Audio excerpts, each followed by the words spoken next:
안녕하세요. 주와 말씀의 교회 말씀 묵상입니다. 오늘은 마태복음 27장 11절부터 44절까지의 말씀 함께 묵상하며 은혜를 나누고 또 기도의 자리로 나아가도록 하겠습니다. 오늘 본문 말씀은 예수님께서 우리를 대신하여 우리를 위해 불의한 재판을 받으시고 결국 십자가에 못 박혀 죽임당하시는 사건을 전해주고 있습니다. 오늘 저는 이 말씀을 통해서 여러분들과 이제 두 가지 메시지를 함께 나누고자 하는데요. 끝까지 견디신 예수님. 그래서 첫 번째는 부당한 재판에서 끝까지 견디신 예수님을 살펴보겠습니다. 그리고 그 다음 십자가에서 또 끝까지 견디신 우리 구주 예수님을 살펴보도록 하겠습니다. 첫 번째로 부당한 재판에서 예수님께서는 끝까지 우리를 위해 견디셨습니다. 본문 말씀을 보면 우리가 지난 시간 함께 본 것처럼 대제사장들과 장로들은 결국 예수님을 죽이기로 결의했습니다. 그래서 그들에게는 사람을 죽일 권한이 없었기 때문에 총독 빌라도에게 넘겼던 거죠. 그리고 빌라도는 그가 받은 그 고발의 내용을 토대로 예수님을 신문해야 되지 않았겠습니까? 근데 빌라도는 예수님에게서 어떤 죄도 발견할 수가 없었습니다. 이는 너무나도 당연한 거죠. 왜냐하면 예수님께 대한 모든 고발은 거짓 고발이었기 때문에 그렇습니다. 그래서 빌라도는 아무리 신문해도 어떤 죄도 발견되지 않았기 때문에 예수님을 놓아주고 싶어 했던 거죠. 그러나 그 예수님은 이렇게 불의한 고소와 고발과 모함과 재판 가운데서도 그분이 아무 죄가 없다는 것이 명백했음에도 불구하고 그분은 어떤 반박도 하지 않으셨습니다. 빌라도는 계속 예수님께 질문하고 예수님을 신문했지만 예수님은 그에 대해서 아무런 말씀도 하지 않으셨던 거죠. 마태복음 27장 12절부터 14절 한번 보십시오. 예수께서는 대제사장들과 장로들이 고발하는 말에는 아무 대답도 하지 않으셨다. 그때 빌라도가 예수께 말하였다. 사람들이 저렇게 여러 가지로 당신에게 불리한 증언을 하는데 들리지 않소?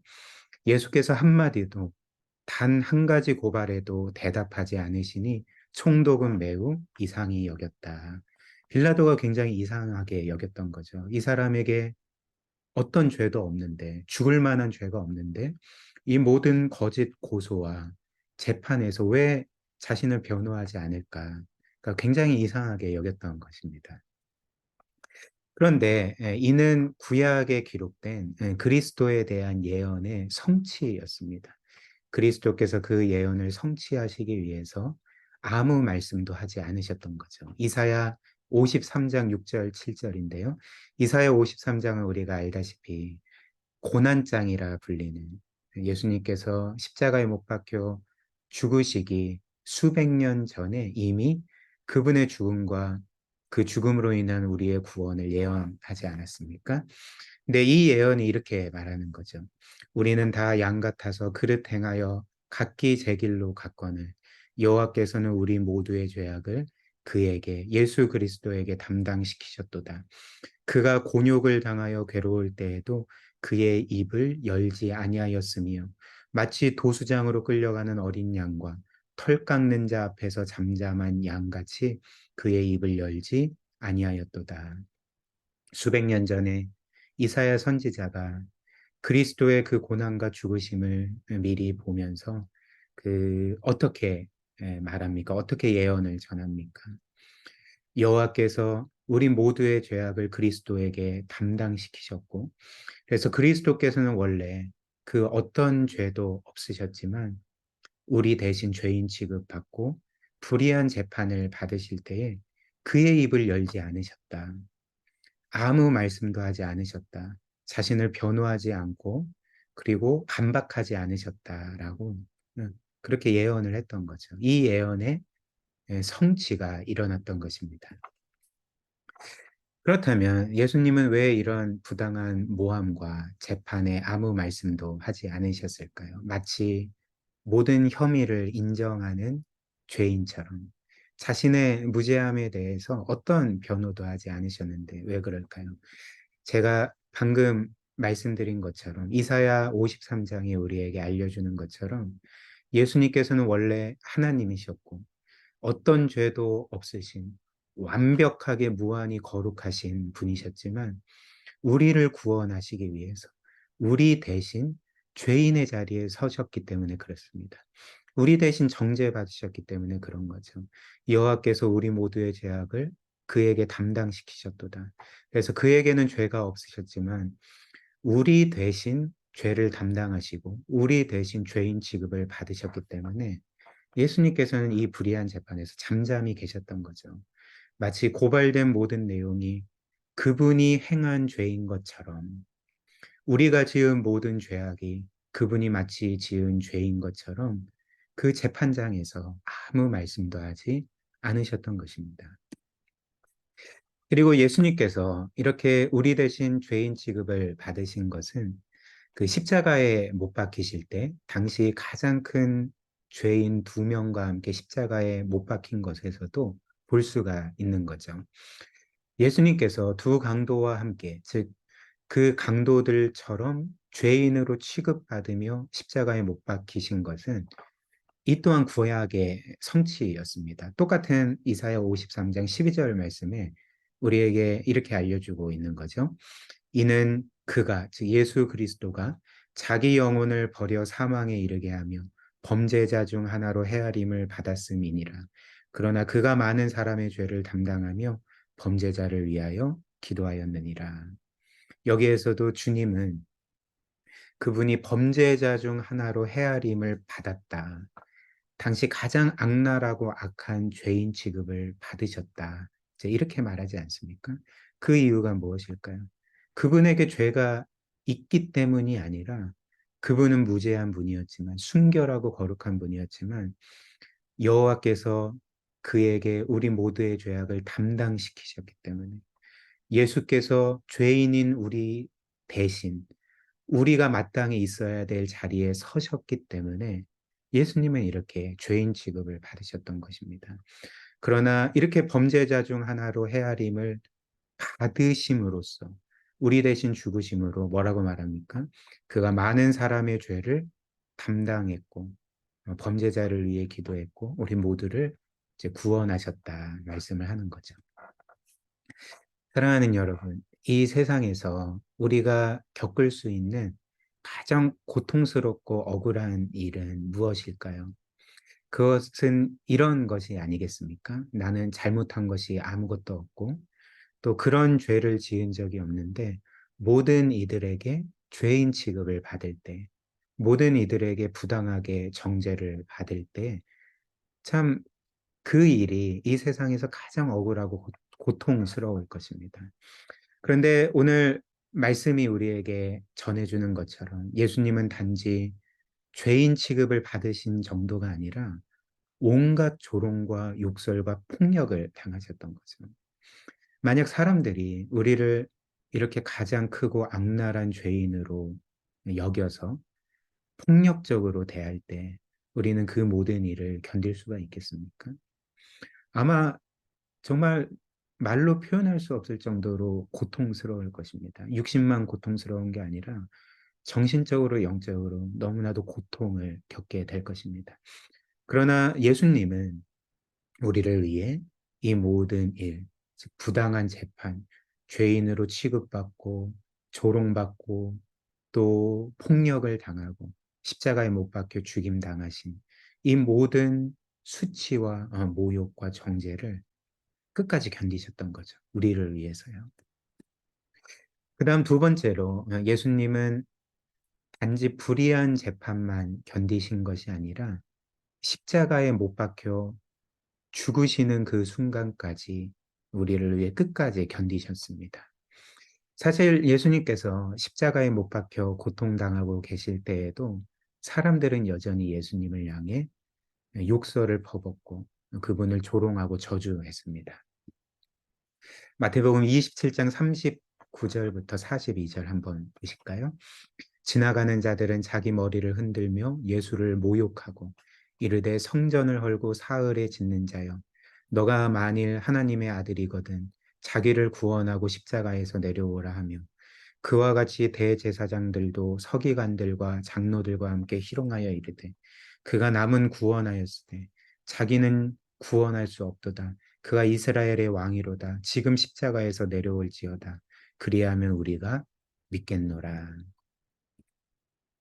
사람들은 계속 예수님을 향해 모욕하며 너가 하나님의 아들이라면, 너가 그리스도라면 십자가에서 내려와 봐라.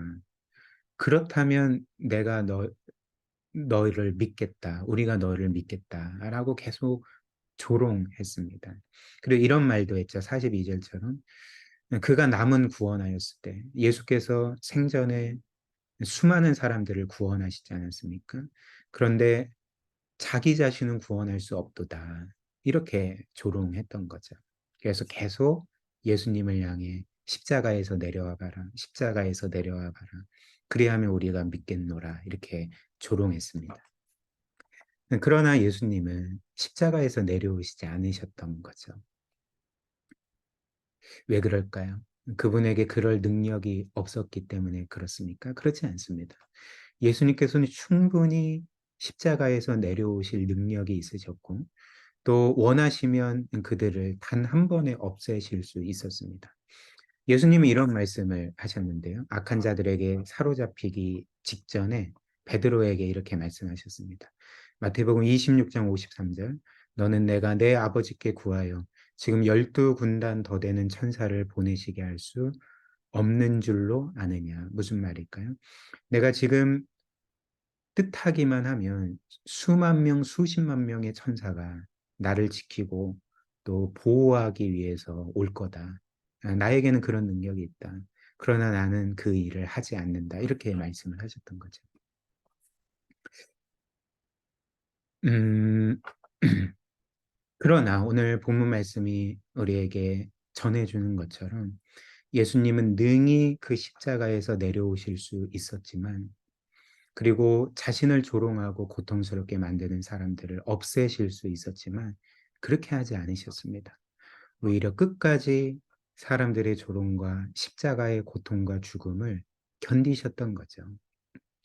왜냐하면 사람들이 예수님을 향해 그가 남은 구원하였으되 자기는 구원할 수 없도다라고 조롱할 때에 예수님께서 자신을 구원하셨다면 예수님께서 십자가에서 내려오셨다면 우리 모두는 영원히 멸망당해야 했기 때문에 그렇습니다. 그래서 예수님은 자신이 우리 대신 멸망당하심으로 우리를 구원하셨던 거죠. 그리고 이 일을 위해서 예수님은 끝까지 십자가에서 견디시고 버티셨던 것입니다.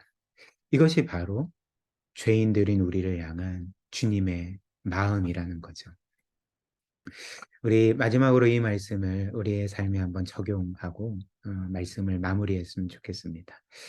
사랑하는 여러분, 2000년 전에 우리를 위해 십자가 위에서 끝까지 버티고 견디시던 우리의 구원을 위해서요. 그런 주님의 마음은 여전히 동일하십니다. 왜 그럴까요? 왜냐하면 주님은 불변하신 하나님이시고 우리를 향한 그분의 사랑도 불변하고 영원하기 때문에 그렇습니다. 우리를 향한 그분의 사랑은 결코 변하지 않는 거죠. 그렇다면 우리가 신앙생활을 하며 삶을 살아가며 죄를 지을 때, 영적으로 실패할 때, 주님을 잠시 떠나거나 또 그분을 배신할 때 주님께서 우리를 과연 포기하시거나 버리실 수가 있겠습니까? 사실 우리는 종종 이런 생각을 합니다. 내가 이렇게 죄를 짓고 주님의 뜻을 거스르는 삶을 살아가는데 주님의 인내심에는 한계가 있지 않을까? 주님께서 과연 나를 언제까지 참아주실까? 이제 이런 생각을 할 때가 있는 것 같습니다. 그러나 오늘 말씀을 보십시오. 그리고 주님의 모습을 기억하십시오. 주님께서 죄인인 우리를 구원하시기 위해서 사람들의 조롱과 저주와 정죄와 폭력과 십자가의 고통과 죽음과 그 하나님의 진노와 심판을 우리를 위해 끝까지 견디셨는데, 참으셨는데, 그런 주님께서 우리를 포기하시거나 버리실 수가 있겠습니까? 그런 일은 일어날 수가 없는 거죠. 로마서 8장 말씀처럼 어떤 것도 우리를 그리스도의 사랑에서 끊을 수가 없습니다. 주님께서는 그 십자가에서 끝까지 버티고 견디신 주님께서는 우리를 최종적으로 구원하시기까지 우리를 지키시고 붙드실 거라는 것을 우리가 이 말씀을 통해 확신할 수가 있는 거죠. 그리고 주님의 이런 마음은 성부 하나님의 마음과 일치합니다. 주님은 우리를 그렇게 대하셔도 성부 하나님은 나에게 진노하시고 나를 심판하시지 않을까 이렇게 생각할 때가 있지만 성경은 결코 그렇게 말하지 않습니다. 성경은 예수 그리스도의 마음이 성부 하나님의 마음이다. 정확히 일치한다. 이렇게 알려주는 거죠. 왜냐하면 주님이 우리에게 이렇게 말씀하셨기 때문에 그렇습니다. 요한복음 14장 8절 9절 빌립이 이르되 주여 아버지를 우리에게 보여주옵소서 그리하면 족하겠나이다. 예수께서 이르시되 빌립아 내가 이렇게 오래 너희와 함께 있으되 너가 나를 알지 못하느냐 나를 본 자는 아버지를 보았거늘 어찌하여 아버지를 보이라 하느냐. 어느 날 빌립이 예수님께 우리에게 성부 하나님을 보여주십시오. 아버지를 보여주십시오. 그렇게 부탁했습니다. 이에 대해서 예수님이 너희가 나에게 성부 하나님을 보여달라고 하는데 너희는 지금까지 나를 통해 성부 하나님을 보았다.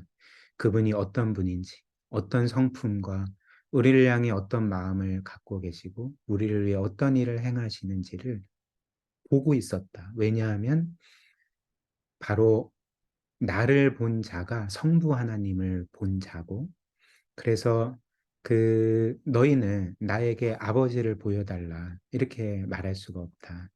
이렇게 말씀하셨던 거죠. 무슨 말씀일까요?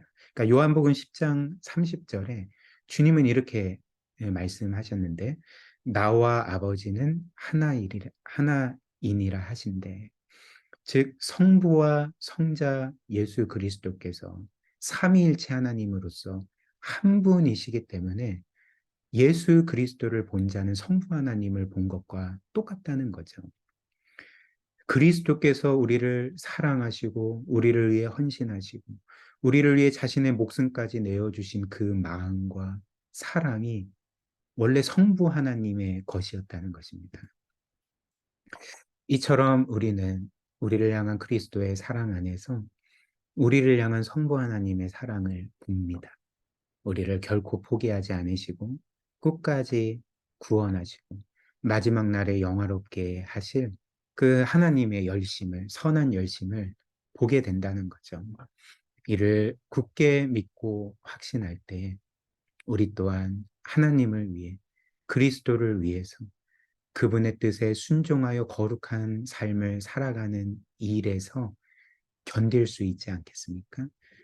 그리고 사명의 자리에서 끝까지 견딜 수 있지 않겠습니까? 왜냐하면 하나님이신 예수 그리스도께서 우리를 위해 버티시고 견디셨기 때문에 그렇습니다. 우리 함께 말씀 기억하며 기도합시다. 오늘 말씀이 우리에게 전해주는 것처럼 우리를 위해 죽기까지 십자가의 고통을 견디시고 그 자리에서 버티신 그 주님을 기억하면서 우리도 주님을 위해 모든 선한 일에서 견디도록 그리고 이런 주님의 마음이 성부 하나님의 마음인 것을 기억하면서 늘 그 사랑 안에 거하도록 오늘 우리 말씀 기억하며 함께 기도하도록 하겠습니다.